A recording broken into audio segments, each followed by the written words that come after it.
This is the island of New Penzance, 16 miles long, forest with old-growth pine and maple, crisscrossed by shallow tidal creeks, Chickasha territory. There are no paved roads, but instead many miles of intersecting dirt paths and trails, and a ferry that runs twice daily from Stone Cove. The year is 1965. We are on the far edge of Black Beacon Sound, famous for the ferocious and well-documented storm which will strike from the east on the 5th of September in 3 days' time.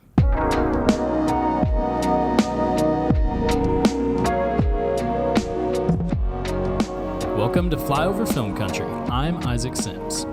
I'm Olivia Clement. I'm Eric Pham. And I'm your producer, Walter Lau.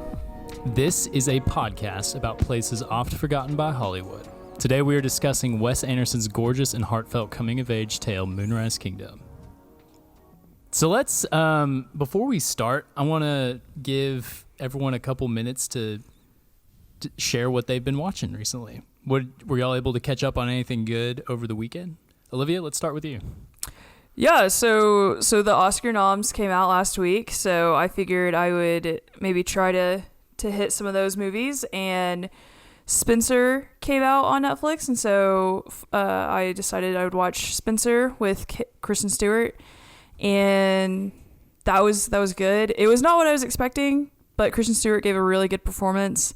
And then I also watched Flea, which is another Oscar-nominated film, and it's really interesting because it's a documentary, but it's animated, and it's about this man who fled, I want to say Afghanistan, and it was just his story, and it's the first time he's ever shared his story, and it was so devastating. It was really good. I really enjoyed it, but have the tissues ready if you guys decide to watch that. So that's what I've been watching recently. Nice. And Spencer is kind of meant to, it kind of communicates as a horror film, right? Isn't that kind of the that's what I've heard from a bunch of different people? Would you say that, or more of a thriller?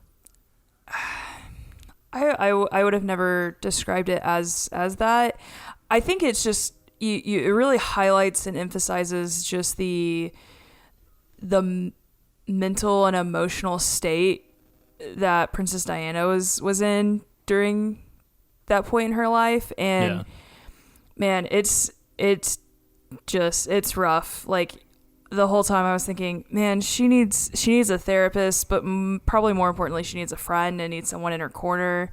Talk about being very, very isolated in that situation. And so I can see where people would kind of describe it as more of I would say if it's anything, it's more of a thriller, I guess, but I don't know. Yeah, it was just, sure. It was interesting thinking about it. It's always interesting to think about things from a psychological standpoint, but that's what I was doing the whole time with her, especially because I was just like, man, this is awful. I can't imagine just that situation where she didn't do anything. At that point, she didn't do anything, and her stupid husband was the one who was having affairs and is just the worst, as we keep seeing in the news now. And it was all about her and how she was responding, and it really highlights how the media has treated women. It makes me think of how the media has treated, Britney Spears, and has treated Paris Hilton and Lindsay Lohan and all these other different people. I realize they're not Princess Diana, I realize that, but it's still, it just highlights how poorly women are treated in the media when men can kind of do whatever the hell they want, and it's it's okay. Yeah. So anyway, those are my thoughts on Spencer. Yay or nay recommendation to our listeners? If you're a Kristen Stewart fan and you really want to see her act, yes. If you're not really into exposition or kind of a slow burn, it's not for you. Gotcha. Eric, you were shaking your head. Have you seen Spencer yet? I have not. I probably won't, even though I do enjoy Kristen Stewart as an actress. That sounds like a good watch for the people that are interested in it. Yep. What have you been watching? What have I been watching? I've been watching a lot of TV shows. Peacemaker has been taking up most of my time in that realm. It's about to have its season finale next Thursday. I watched some Netflix stuff. The Tinder Swindler was a very fun watch. That was like kind of the Netflix movie of the week a couple weeks ago. Is that a documentary or is it? Yes, it's Okay, like a gotcha. Tiger King Don't F with Cats-esque documentary about this guy who just swindled thousands and thousands of dollars off of girls he met on Tinder. It's a truly unbelievable story. What a king. There are people idolizing this guy. There are a lot of people idolizing this guy. I figured there were. I want to make it clear. Completely Yeah. joking. Yeah. He's still running around though, apparently. But I watched that. And I've been watching Shudder, making use of my Shudder subscription, watching a lot of their gotta get on original that. horror movies. I need Nice. to watch It's some Shudder great. stuff. I've heard they got some awesome stuff on there. If you like B-rate, campy horror stuff, I do. that's like the go-to streaming service. Okay. And it's like their social media, they're always making posts. They're very active with the community, so Nice. a great streaming service. Before you give us a couple Shudder recommendations, do you want to like clear the air? Is like the Tinder Swindler actually based on your true escapades, Eric? I can neither, what's the saying, deny nor confirm. Neither this confirm nor deny, accusation. Yeah. You plead the fifth. Yeah, I plead the fifth on that one. I would like to have my words stricken from the record. Yes. To quote Ned Leeds. Nice. Okay. One or two Shudder recommendations. Okay. The Chaser, South Korean thriller about one of the most notorious serial killers. So it's actually kind of a true crime movie in the same Ooh. vein as Zodiac. Okay. That one is on there. And let's throw out Deep Red. Dario Argento's probably most well-known movie is also streaming right. on there. Okay. Yeah. Nice. Awesome. Cool. Okay. I watched Coda. Oh, nice. That It is on looked Apple good. TV Plus, and it was good. It's like the most authentic, like, as the CODA stands for Child of Deaf Adult, and it is the most authentic depiction of a mostly deaf family, minus the main character Ruby, who is played by, hold please, Amelia Jones, and she did a really good job.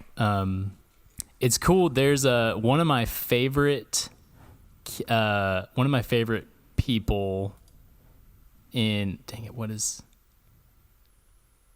he's the kid in Sing Street. He's in this movie and I didn't recognize him because he had the main grown up. British actor. Yes, yeah. Oh, He had nice. grown up and he has a different accent in this movie, but he's Irish, and he's amazing in Sing Street. And Jessica recognized him. She said, "That's the kid from Sing Street." And Coda was really good. I would recommend everyone check it out. I also watched Nobody, the Bob Odenkirk, John Wick-esque action movie, which I really liked. It was like borderline embarrassing dad action, but a lot of fun, and Bob Odenkirk can do no wrong. You're really channeling that dad action, aren't you?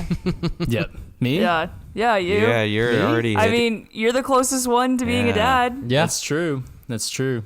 I also have a failsafe in our basement to lock my kids and children if anyone comes to our home. So there's so many great little like, don't call 911, like a lot of that stuff you would see in trailers, but with Bob Odenkirk saying it, it's like even more cool because he's like he's pretty vulnerable like as a guy, but when he gets tough, he gets really tough, and then he just like beats the crap out of these guys on a bus, and that kind of sets the whole story in motion. It's so fun. Nice. Awesome. Love it.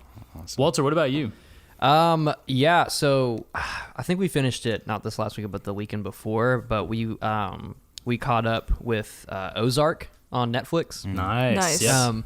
Which I know it's not a movie, but for those of you who haven't watched it, season 4 part 1 is one that just dropped, and I think part 2 drops later this year, and I think it's the end of the show, like they're ending Yeah. it. Yeah. Yep.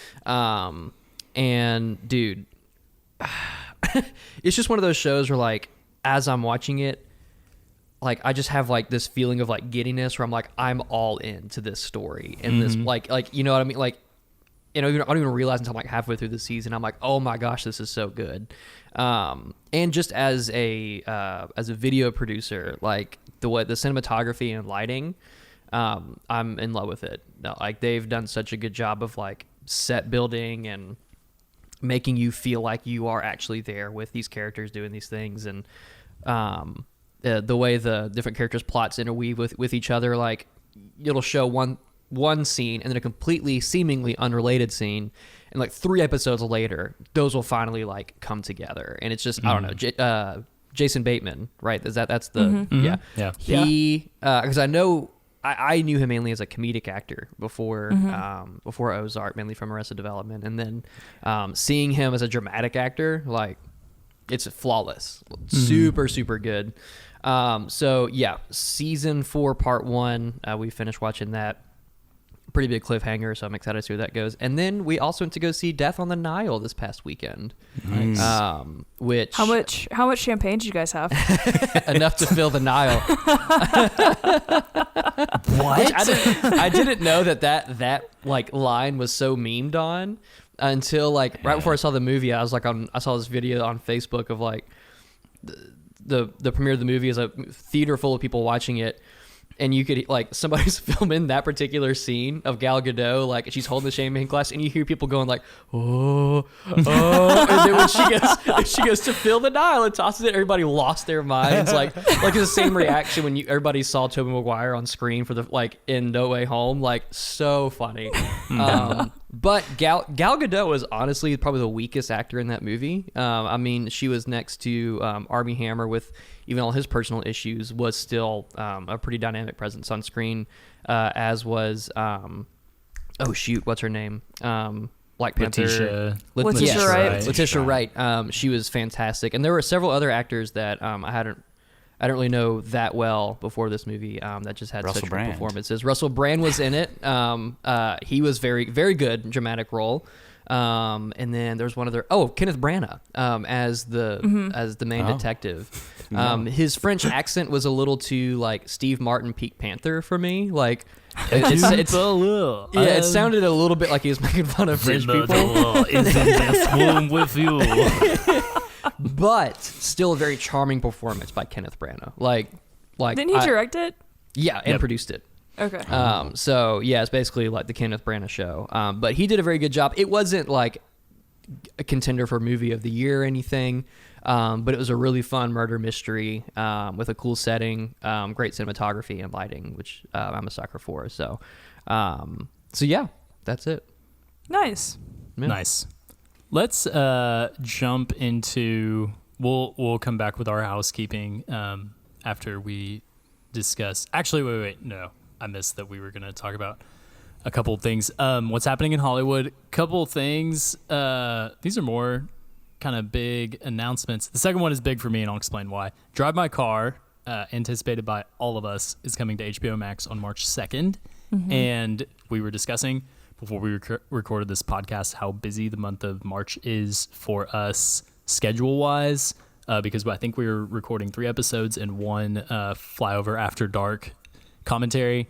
So we will not do a full episode dedicated to Drive My Car, but we will talk about it a lot on our Oscars episode. Maybe we can move it to the back half of that episode for anyone who's interested. Our Oscars episode is just going to be us talking about Drive My Car. Yes, honestly. So we'll go with that. The other thing is that, have y'all heard of this movie Deep Water? Yes. Okay. We get a lot of ads for it. This movie has been like pushed back and pushed back and pushed back. And it's finally releasing on March 18th on Hulu. It's an erotic thriller starring Ben Affleck and Ana de Armas. Are you excited about it because it's erotic? Like, is that what you're getting at here? Look, Isaac, are you a perv? I'm excited to see them kiss. I like kissing. I don't think there's anything wrong with that, Dude. Just a little kiss. Any movie, just a little just kiss. a little kiss. Are you saying this because honestly, like when we were watching Heat, and we had this long conversation when we were watching Heat where I went on and on about how much like I hated like kissing in movies. Is that what are you referring to that, or did you completely forget about that conversation? No, I remember that. There, honestly, the opening scene where where Al Pacino's like making out with Justine in bed at the beginning of the movie is really awkward. Yeah. and I don't like it. It's the noises for me. I can't Yeah. like. Oh, yeah. I don't need the ASMR kissing. I don't need a hot mic on their mouths. It's gross. Yep. Anyway, sorry. Keep going. Adrian Lyne, who directed Lolita and Fatal Attraction, basically the erotic thriller master, is directing this movie, and no one knows why it did not get a theatrical release, because it was supposed to release like I think in November, or sometime last year. But I have been like carefully waiting for it to come out because it is so shrouded in mystery. No one knows like what it's about other than that the two of them are in it, and it's Adrian Lyne, and it's an erotic thriller. So I'm excited for it. It reminds me of one of my favorite stories from last year when Ben Affleck and Ana de Armas broke up, and like the day after, there is on the curbside in the trash can at Ben Affleck's house, there's like a huge cardboard cutout of Ana de Armas, and the trash guy took it and ended up selling it on eBay. Nice. You did that? No, I did not. The Tinder swindler? I did not do that, unfortunately. I would have kept it for myself. I was about to if say, I came mean, like, across it. my wife knows that Ana de Armas is on one of my celebrity crushes, so yeah. I definitely would have I'd be kept it. keeping that. I'm not going to say I didn't bid on it on eBay, but That's how you know it was I was on about to eBay. say, You that's came across it and incredible. were like, I'm gonna try to get this.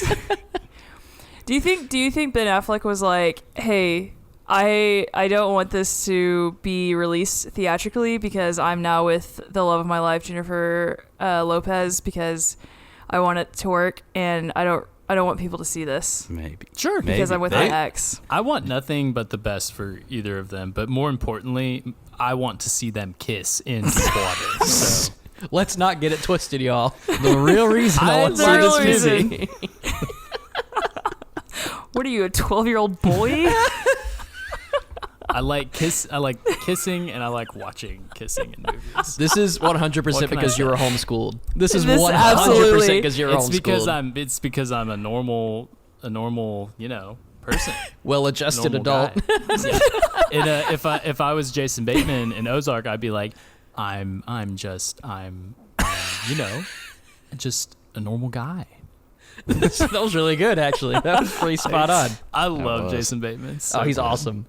While we're Anyway. here, let's just hit our housekeeping. Our next episode is going to be the Batman. We are going to cover it on Sunday, March 6th. I believe that the 6th is a Sunday. I'm almost certain. Our next Flower After Dark will be Heat is going to come out next week. So be on the lookout for that. And with that, you've made it through 13 minutes of us 20 minutes of us chatting about deep water and how much I like watching kissing in movies. Stop saying it. Yeah.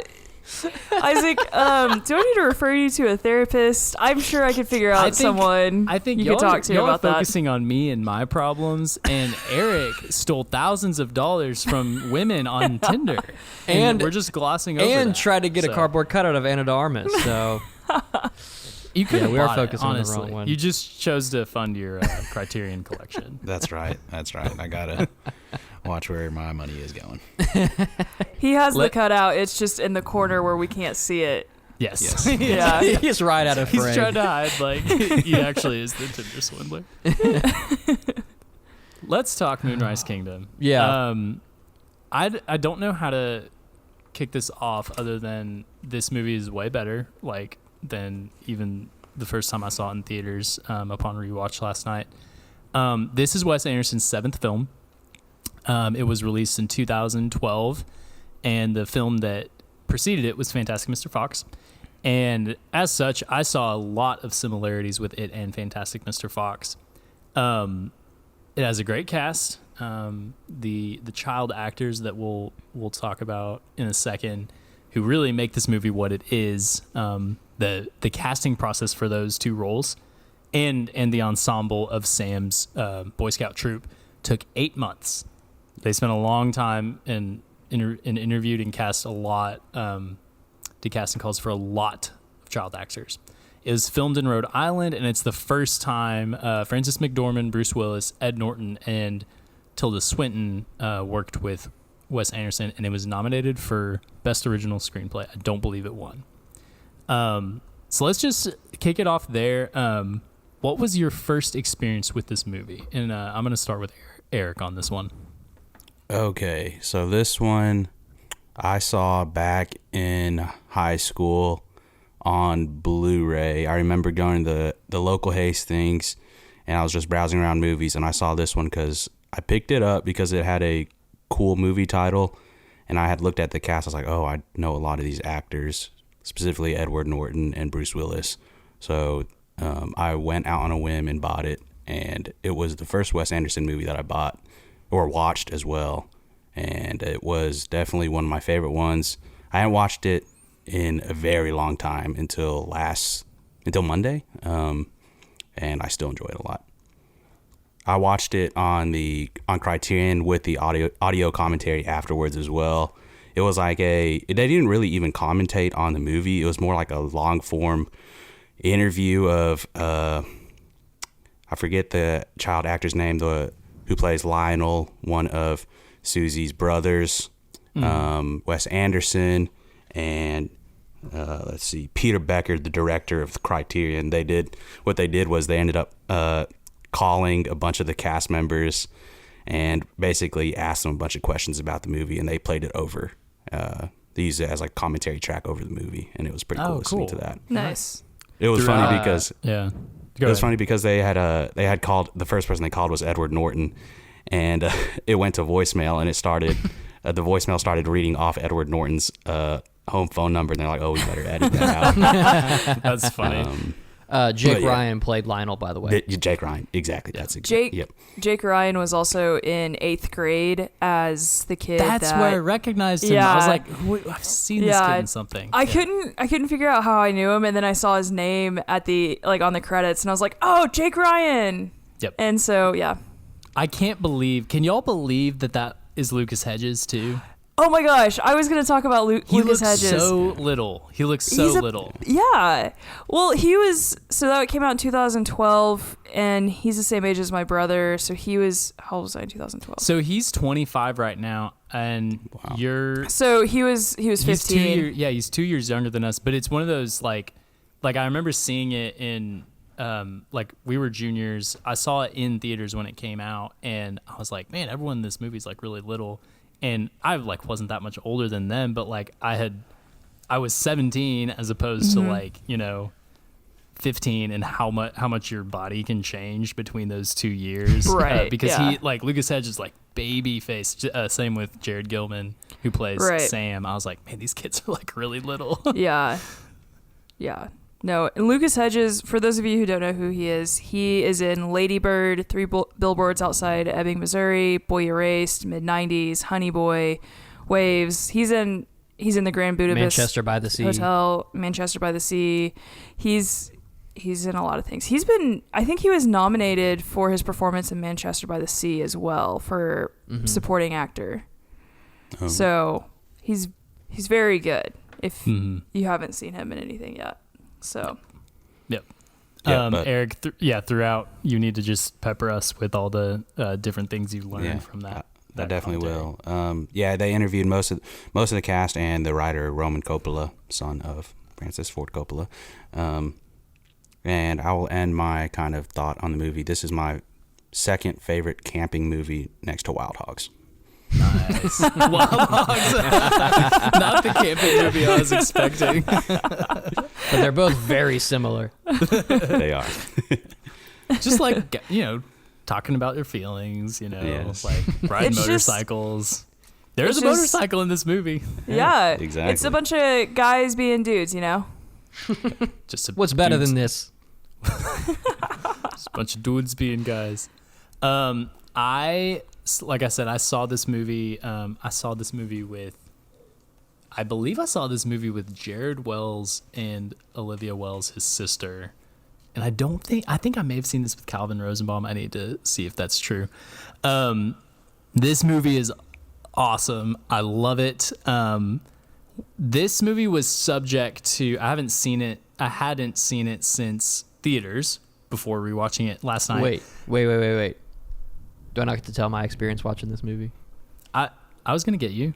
Oh, okay. I was Thought going you to were get you. skipping me. Okay, all right, my bad. We're I'm jumping saving ahead. the best for last. I'm thinking about Best for me all the last. time. That's what you need to understand. Yeah, no, I know that, and I'm Yeah, trying yeah, to I'm trying to help you work on that. Okay, So good. was I going appreciate first. that. Yeah. Okay. Sure. Yeah. Okay. No, all I was gonna say was this movie. This movie was subject to me going back and like ranking and logging things in Letterboxd that I knew I had seen, but I hadn't put in Letterboxd because I ranked everything that I had seen over the course of my lifetime, like in the span of a couple months when I first started my Letterboxd account. And I came back and I was like, I gave this movie a 3 out of 5, and I bumped it up. I honestly think that this is a perfect movie for me personally. Yeah. I just everything from the setup, that kind of the introduction that we started this episode with, how this movie progresses, how it's tender, how it's sad, how it's dealing with this sort of darkness. Like we're gonna talk about the poor dog that gets killed in this movie. There's this sort of darkness that kind of like exists in all of Wes Anderson's movies, and I really want to hear you guys' thoughts on it, but how it really translates to like things work out for the characters in his movies, which is what I really appreciate as well. Things get surprisingly harrowing, but it works out for the characters. So that's like I just was exuberant in this movie, and Scott Pilgrim were 2 movies for me in high school where I realized like movies can do this. Movies can be just truly stunning and truly visionary and heartfelt and like sublime, honestly. Yeah. Like this is a sublime movie to me. So Walter. Yeah. Okay. I'm building up, but it's not that exciting actually. This is another movie. Okay, in the last episode, if you listen to our top 5 rom-coms, I had to jump in and express my distaste for When Harry Met Sally, and it was purely based on a personal experience with a past relationship that I was in. Now, different relationship, but a girl I was dating very briefly, she made me watch this movie with her. I think we just like watched it on her laptop or something, which was a crime because I feel like this movie deserves to be watched on at least like a normal sized TV. At least on a phone. Yeah. At least on an iPhone David mini. Lynch is like cocking his shotgun. Can you imagine watching a cinema on your fucking phone? Anyway, sorry. Go ahead. No, yeah, laptop screen. So at least not a phone. And I had not seen a Wes Anderson movie in a long time at that point, and even though that relationship ended not long after that, it was not because of this movie, because I actually really loved this movie.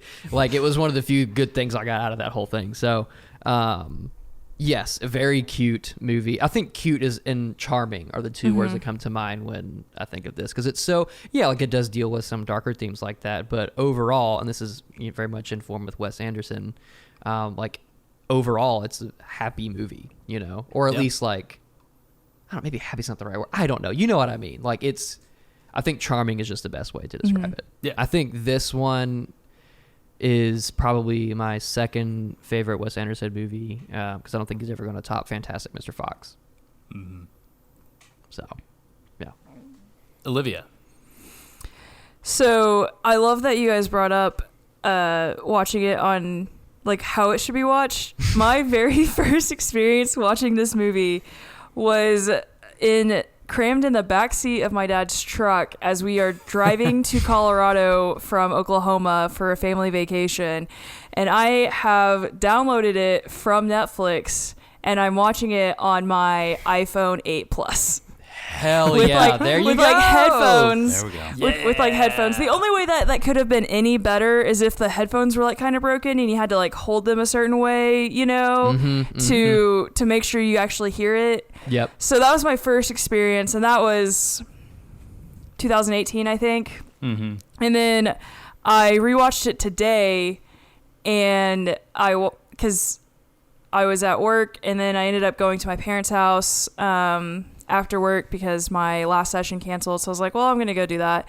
And then I ended up watching it on my computer today. Oh, stepping it up. Okay. So we're moving up. Maybe the third watch, it'll be on like like a computer monitor, and then on the fourth watch, it'll be like an actual TV. By the 8th watch, you're going to rent out a movie theater. Right, Yeah. exactly. And load it up there. Yeah. Yeah. So that was my first experience watching it. Love it. You know, the way cinema Should be enjoyed. Yeah, Yes. exactly. I mean, you know, Wes Anderson, when he made this film, he was like, I really hope that in like 6 years, some ginger from Oklahoma is going to be watching this on her stupid iPhone. That's what I want. That's how this film should be viewed. So, well, I actually in an interview, David Lynch, you know, said that like you should never watch cinema on your phone unless it's an iPhone 8 Plus. Like specifically that he did model make of that iPhone concession. Right. is Okay, acceptable. okay, Yes. yeah, yeah, I don't so- think you have anything to worry about there. okay, Yeah, I I'm think you're good. glad. Yeah, I'm glad I'm not going to disappoint David Lynch or Wes Anderson or any other director, really. Yeah. Yep. So, but yeah, I watched a lot of movies on that trip. I watched Jurassic Park and Donnie Darko. It was an array of films I watched on Yeah, that trip. you hit the gamut there. Yeah, I really did. But no, I agree with what you guys have said. It's a charming film. The way that I think Isaac was talking about it, it kind of reminded me of like a Shakespearean comedy. Like it starts off like kind of cute and charming, and then it builds to this like really like sad and what's going to happen to them, and things are kind of scary, and then it resolves in the end, which is nice. I do love the resolution. But yeah, like it's just charming. It's funny. The kids are great. Of course, all the adult actors are great. They've been doing this for all of those actors have been doing this for a while and have worked with Wes Anderson a lot. And I think that he is able to bring out something in them that you don't see them do in some of their other films. Mm-hmm. So yeah, it's great. And I was blown away that Lucas Hedges was in it. I was like, wait a minute, that's baby Lucas Hedges. He looks so young. Yep. Yeah. Let's talk real quick. So this movie was inspired by Wes and Roman Coppola's experiences as kids. And if you think about it, all of Wes Anderson's movies, except for maybe Bottle Rocket, deal heavily with parents and like dysfunctional parent relationships to very great comedic effect. But all of his movies are characterized by that in some form or fashion. You have a parent like role in the form of M. Gustav in Grand Budapest Hotel, Mr. Fox and Mrs. Fox, and Jason Schwartzman in Fantastic Mr. Fox. And at the center of this movie, and I think sometimes can kind of be forgotten because there's so many lovely, charming things in this movie, but Bill Murray and Frances McDormand's marriage is kind of on the fritz in this movie, and it is kind of what moves Susie to run off with Sam because she's upset with her mom because she saw her mom being with Bruce Willis's character, Captain Sharp, and they were basically having an affair, and how that, stuff like that and how it impacts a kid. And there are, I'm monologuing, but the point I'm getting to is later on she says to Sam, I like stories about orphans. They always seem happier than me with no family. she says something to that effect, and he says, "I love you, but you don't know what you're talking about." And that's one of the most like kind of sad moments I feel like in a movie, and I didn't register how sad it was the first time I watched this movie. And he says it and then just kind of walks away because he's an orphan, and he's been in the foster system. So I say all that to say, what are some of the Wes Anderson parents, like some of the greatest parents that stick out to you in some of his other movies? And what do you think about Frances McDormand's and Bill Murray's performances in this movie? It's been so long since I've seen another Wes Anderson movie, so I don't know if I can answer the parents question. But I do really enjoy all of the adult figures portrayed in his movies, because in a lot of his movies, I think almost all of them that I've seen, the adults act like children and the children act like adults, and I think that's kind of a staple because a lot of Wes Anderson, like you said, a lot of his stories are based on his childhood or direct experiences. So he, I think, portrays a lot of that in his adult characters that he writes. So I think that's definitely one of his staples. In this movie, a lot of the characters are so well written. My favorite character is Edward Norton's character, because he's he has a lot of really good lines. He's an 8th grade math teacher who is a part-time counselor, a camp counselor, and I just see myself in a lot of that character. So yeah, that's cool. I've only seen two other. Sorry, I hit my mic. My bad. I've only ever seen two other Wes Anderson movies, Rushmore and The French Dispatch. So I don't really, and it's been a while since I've watched Rushmore, so I don't really remember what the parents were like. I know that Jason Schwartzman's character was kind of like wanting to do his own thing and be really independent, which you can see that happening in these characters as well, or with the kids. But yeah, I think that as you were talking, Eric, about like parents being written as like the children and the kids being written as adults, I kind of like it when kids are written as adults, which isn't necessarily true, and like that's not how kids actually are, but sometimes kids are more like the adult than the adults are, and the adults often act and behave like children. As a therapist, I see that a lot. Working with kids, I see that, and it's really disheartening and upsetting to see that happen, because it happens way more often than I would care for it. But it also kind of reminds me of like kind of like sitcoms for kids on like Nickelodeon or Disney, where like the adults would be written as like idiots, and the kids would be like, oh, like think about the Rugrats, right? Like all these babies are able to get around and do whatever they want, and the adults have no idea. And so maybe that's one of the reasons why I like it, because a lot of the shows I grew up watching kind of had that written into the storyline. But yeah, I mean, you also see Bill Murray and Frances McDormand, who, you know, Bill Murray is known to be more comedic and funny, and you see that moment where they're laying in bed and he's talking about like, I want the storm to kind of sweep me up. I hope the storm takes the roof off and sucks me up into space. It's like, oh my gosh.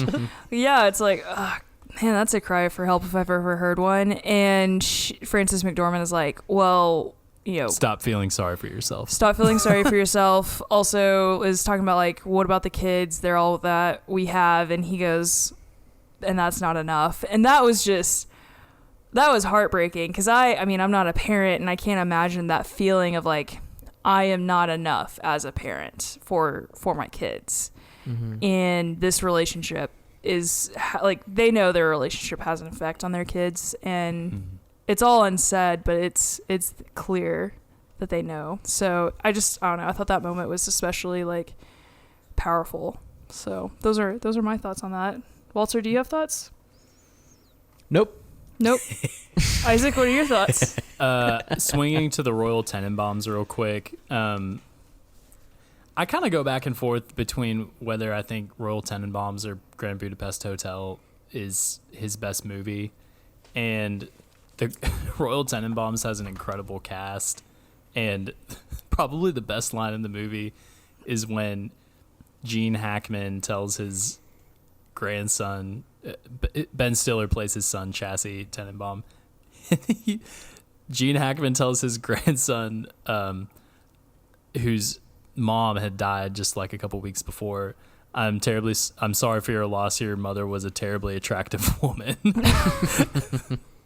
Like, absolutely terrible. He's a scumbag, but he's also just like an incredible character in that movie. And so I think he might be the most iconic Wes Anderson dad, next to Mr. Fox in Fantastic Mr. Fox. But anyway, I was answering my own question because I really love that quote.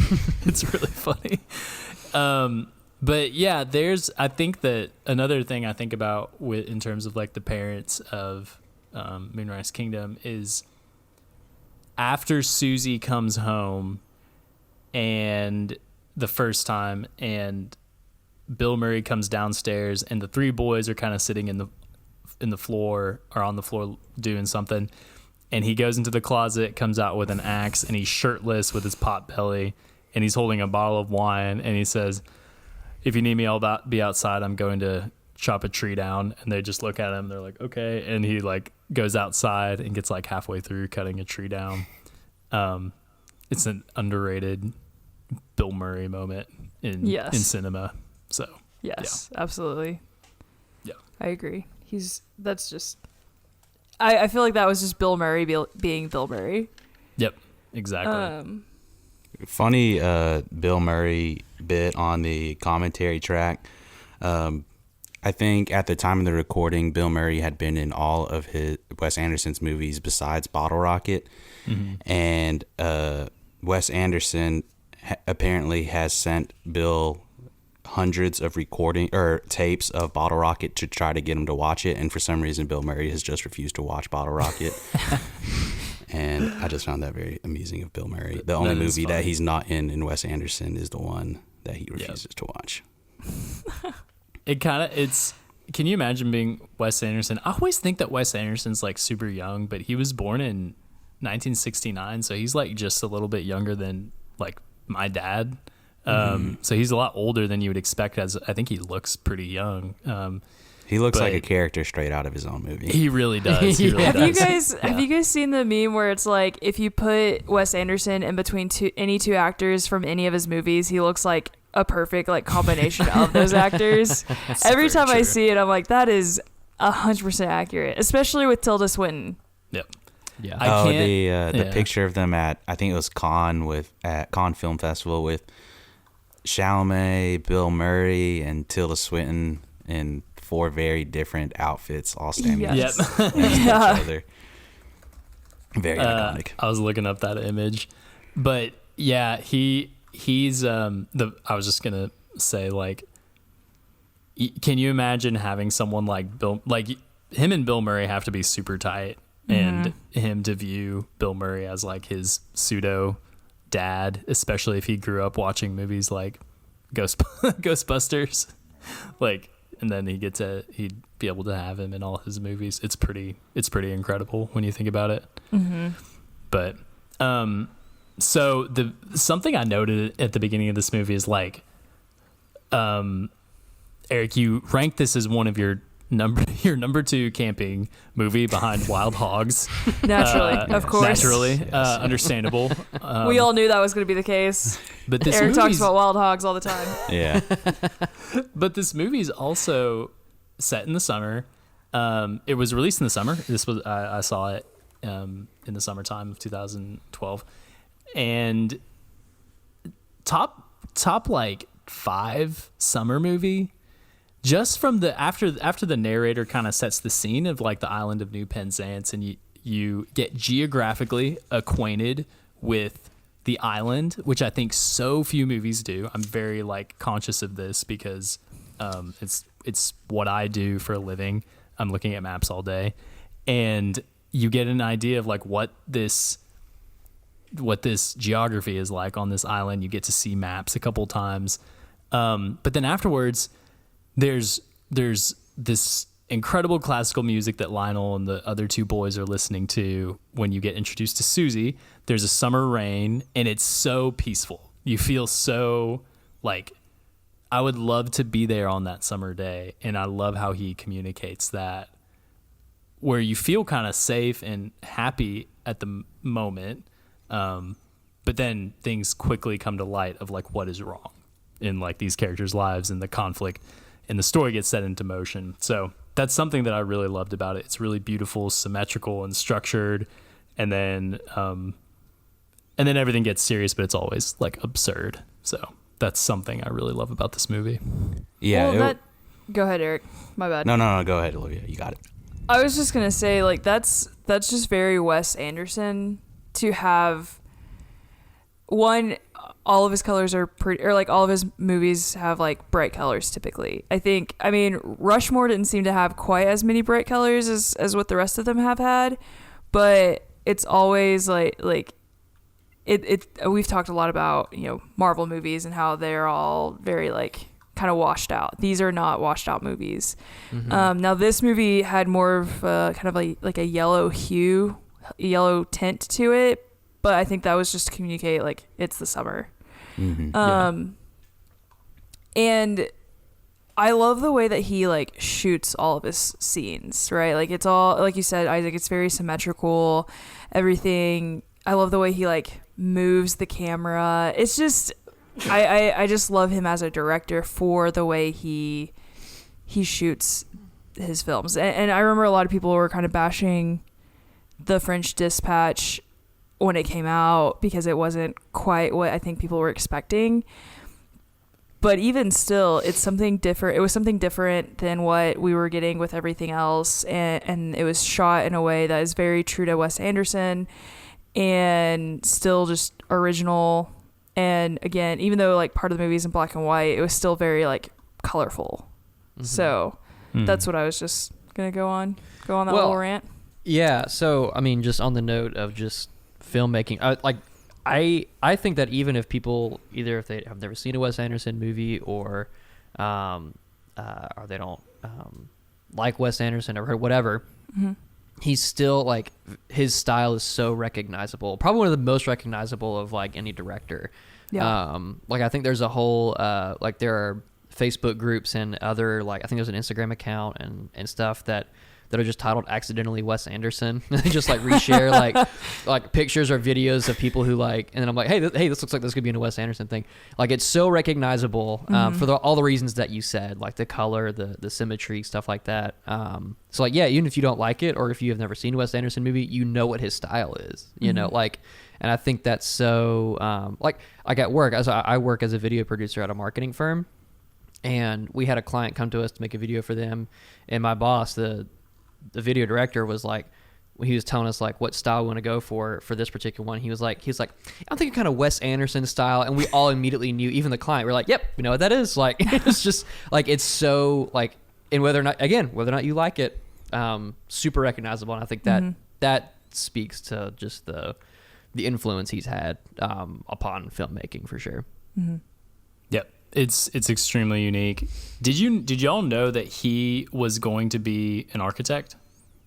No, I did not like know that. I would love to see some buildings he designed, film and architecture, and he decided to go with film. And it's like, yep, that makes sense. Yeah, makes perfect sense. So, we have to talk about. Go ahead. I was gonna say, do we want to let Eric talk about whatever he was gonna talk about before I interrupted him? Yes, yeah. Sorry. Back to kind of the filmmaking of Wes Anderson. I think.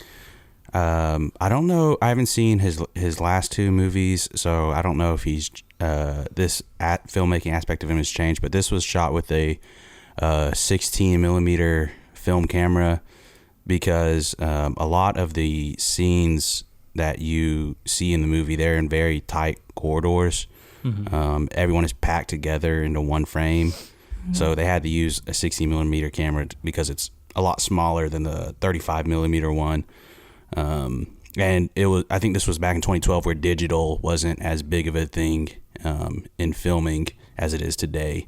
So that's why a lot of the picture looks very grainy, but it adds to the look and feel of the movie. So I found that little tidbit very cool. And the other tidbit that I got from the commentary track in the filmmaking is Edward Norton was saying that this was a really unique filmmaking experience for him because it felt like it was shooting like an indie movie because they didn't have any trailers. They didn't really have like a makeup crew or anything. They all like slept in tents on set to kind of like get them into the feel of living on this island in a camp, and they all did their own hair and makeup, which just led to That's like really the cool. authenticity of the film. So. Yeah, I read. Yeah. Sorry. We are so we're bad doing, about we're that. doing so good. We're doing so good. I was going to say, I read where Kara Hayward, who plays Susie, did her own makeup for this. So so that makes sense that they all also did that. And it's cool. That's the cool thing about him is like, that. So Eric, you said you haven't seen Grand Budapest Hotel. I have seen. I think that was the latest one that Okay. I've seen of his. Yep. Gotcha. Because in Grand Budapest Hotel, like that whole movie is production design, set design, and makeup. Like Tilda Swinton is unrecognizable in that movie, and everyone just has incredible costumes. And I love that extreme of just like, hey, Moonrise Kingdom, we're going camping. Like we got Bruce Willis and Frances McDormand. Ed Norton, you're sleeping in a tent. Like you are. I forget what his Camp scoutmaster Counselor name is. Shaw. I think it was Shaw. But yeah, Shaw. Scoutmaster Ward. Yep. Don't know where the hell I got Shaw from. And I especially love Moonrise Kingdom because that's when I was like, we have to talk about, and then we went back to the point that Eric made about how authentic this movie feels is like, this movie is awesome in part because he knows how to cast really, really well. And watching this again made me really sad that he hasn't had Bruce Willis in another movie. Not that he has, that we know that, or it's been confirmed that he has had a part for Bruce Willis, but Bruce Willis, like this is like one of my favorite performances from him. He's really, really good in this movie, and kind of like the unexpected beating heart of this movie as the one who ends up taking in Sam at the end. On the Bruce Willis thing, I saw the Razzies, which have no any kind of reputability. Is that the word? Yeah. They had named an award after Bruce Willis because he had done like 8 straight to DVD movies. I had read, and I don't.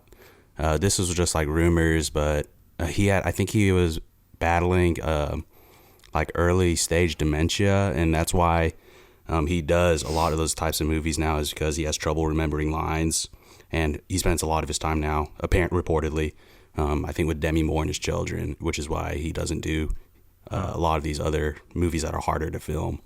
Which is why he kind of does these kind of B-rate movies. And I just hate everyone just bashing Bruce Willis on social media because you never know what's going on in someone's personal life. Right. Especially someone as legendary as Bruce Willis, who has given so much to the film industry.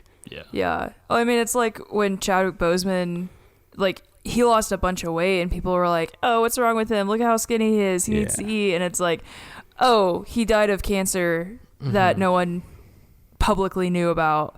And it's like, okay, maybe we should stop criticizing people for certain things. And like during when the pandemic first started and we were all like quarantined and everyone was actually taking coronavirus seriously, they did post pictures. Bruce Willis and Demi Moore posted pictures together with their family and their kids, because they've got like, they have a lot of children together. Yeah, I was gonna say they've got like 2 or 3 kids together. Yeah, I think I'd read that a lot of his time now is spent with his family because just everything going on medically with him. Yeah. And Bruce Willis is he's done so much for the film industry, so he's definitely earned the right to do those B-rate movies and what he wants. But yeah, I would love to see Bruce Willis in these roles more often. Yeah, it makes sense. It makes sense that that would. He would be taking those roles if because it gets to a point where you're like, what matters more than my like cinematic reputation is like I got one life and I'm gonna spend it with my family, and I don't need more money or what have you. Yeah. But Bruce Willis is awesome in this movie. I'm kind of looking at my notes. Let's get a 5-minute or a little bit of a discussion about the very troubled child. And Olivia, I want you to kind of take this as your perspective as a therapist. Susie finds the book on top of their refrigerator, and kind of like how it might feel as a 11 or 12-year-old finding that book and realizing that your parents view you like that, like a problem. Yeah. I mean, I also read, when I say I read something, I read it from the trivia section of IMDb, and I read where that happened to Wes Anderson. Something similar to that happened to him. Really? And he realizes, like he said, as an adult, he realizes that could have been about like anyone or any other person. It didn't necessarily have to be about him. But, when you see that as a kid, you're so egocentric. It's like, is this about me? And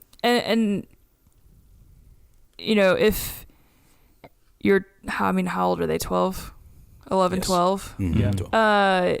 You have some sense of like how other people perceive you. You're starting to figure out how you kind of operate within relationships with other people. And so if you find that, then it's like, oh crap, I'm a problem. And if you find that and your parents are having issues, well, like so many kids, you're going to think, well, if I wasn't so troubled, then maybe my parents would stop fighting, and maybe my mom wouldn't be sneaking off to do what have you with the cop.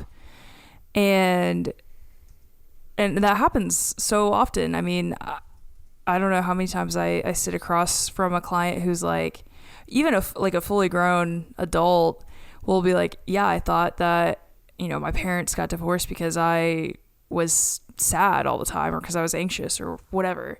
So it really does tear down any sort of self-esteem that the kid may have. And if the kid is already feeling insecure, man, it's going to make that so much worse. And so of course Susie's like, well, if I just leave, if I remove myself from the situation, then the situation gets better. Mm-hmm.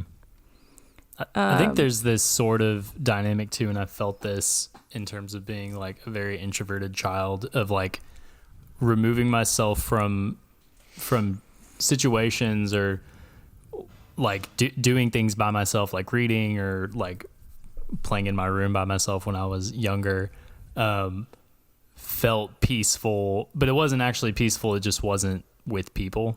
And so I kind of, I relate to both of them wanting to be understood and be kind of like with another person and not be lonely, but also like be far away from like the things that were bothering them. Sure. So, yeah. And if you see your parents fighting a lot, then of course you're going to want to get away from that. Like that's like, I have a hard time when parents are like, they've just fight so easily in front of their kids, and it's just it makes it so much harder, because then it's like, oh well, this is how relationships are. My parents hate each other, and that's like very evident to me, and then it just sets them up for bad relationships in the future. Yep. So a couple things, both the Frances McDormand and Bill Murray's characters are attorneys, and they use like very attorney-esque language throughout the movie. And I thought it was most funny whenever Bill Murray is like staring at her and they're on the boat going home, and he goes, "Be advised, you will never see him again." like it sounds like an attorney. So yeah, there's that. I'm kind of looking through last couple things. Also, Electroshock Therapy. Oh my gosh. You kind of remember, oh, this is 1965. Oh my gosh. And they do the humorous cut to the juvenile refuge newspaper front. and you're like, oh shoot. And it's one of those movies, it's one of those things where you're like, this movie's dark. Like the dog accidentally gets killed in the brawl with the scouts. There's outcasts. You're like a sense of being an outcast. And at one point, Sam tells Redford, Lucas Hedges' character, like, you have no reason to not like me. He's like, why not? And it's kind of like kids are just cruel. And kids are also like, just like adults in that sense, where they're cruel, but they also like know exactly what adults are thinking at like after they reach a certain point of maturity. So, yeah. Schwartzman's good too. Like he kind of comes in at the last second and like energizes this movie. Yeah. I loved it when he made all of them spit their gum out. That was so funny. Spit out that gum, sister. Spit out that gum, sister. So funny. So, any final thoughts on Moonrise Kingdom? I was going to, like, this takes place in Rhode Island, right? Like, it's the Northeast, but I still feel like it applies to flyover country because... Absolutely. Because, I mean, Boy Scouts are a really popular thing in this part of the country, and camping, right? Like, all that is super popular. Also, it's relatable because when you are, like, 12 and you have that, like, first real crush, you're just... like infatuated. Anything is possible. Yeah. Yeah. Of course you're like, I want to marry this person, even though you have no idea what that actually means. But yeah, anything feels possible. And that's kind of how this you see with Sam and Susie. Like anything's possible because they have each other, and that's really all they've ever had. Yep. Well said. So that absolutely. That was my final word on it. And then sometimes you get struck by lightning holding a huge $75 worth of nickels. So I did not remember that scene coming up, and it gave me kind of a small jump. I was like, oh, it's crap. so funny. Yeah. I died laughing in the theater when that happened. He got that electroshock therapy, you know. He did. Maybe that was actually what they were saying.